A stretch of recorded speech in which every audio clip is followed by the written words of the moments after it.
si è abbattuto un violento temporale nel Vicentino e ha fatto davvero tanti danni. Difatti ancora sono in corso gli ultimi interventi dei vigili del fuoco a causa, diciamo, della caduta degli alberi, dei pali e dei danni provocati dall'acqua. Diciamo almeno sono state una cinquantina le richieste di intervento giunte al 115.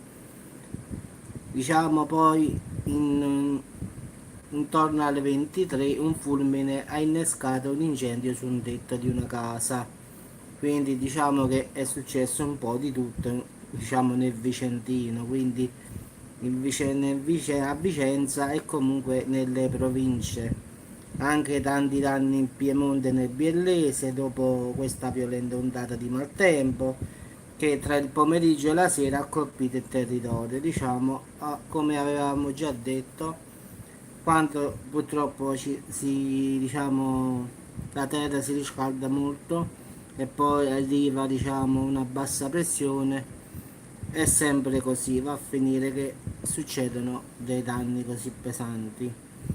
Quindi ogni volta adesso sarà il 9, 10 e l'11 che ci sta un pericolo al nord, che ci sta una bassa pressione in arrivo che potrà scatenare questo, diciamo, patatrack di maltempo. Quindi in effetti ieri si è creato questo, diciamo, questa ondata di maltempo in effetti dovuta diciamo, all'incontro tra aria fredda e aria calda, quindi ha innescato questo violento temporale che ha causato molti danni, però fortunatamente le persone no, solo diciamo auto, pali della luce, una casa ha preso fuoco per colpa di un fulmine.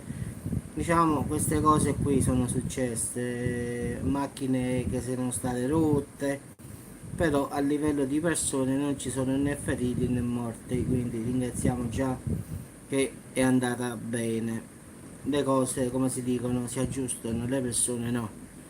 Quindi il momento purtroppo è che il riscaldamento globale in effetti provoca che questi eventi così intensi. Difatti l'aria calda, come dico, quando trova l'aria fredda si scatena questa, diciamo, tempesta violenta, quindi potrebbero anche verificarsi tornati quando capita che si incrociano, diciamo, aria calda e aria fredda. È già andata bene che non si sono formati, ma in realtà a volte questo, diciamo, mix di aria calda e aria fredda può dar, diciamo, vita anche a tornado, queste cose qui, quindi già è andata bene che è stato solo un violento temporale. Ragazzi, vi auguro una buona giornata e comunque le previsioni sono ancora caldo, caldo e caldo, quindi perlomeno fino al 10-11 che poi colpirà, come ho già detto negli altri video, colpirà solo il nord e qualche un po' di centro Italia, solo Firenze mi pare, quindi al sud Italia fino al 15 perlomeno non ci sarà una sola goccia d'acqua, quindi da Roma in giù ragazzi, caldo, caldo e caldo. Ciao a tutti ragazzi e ci sentiamo presto, ciao a tutti, buona giornata.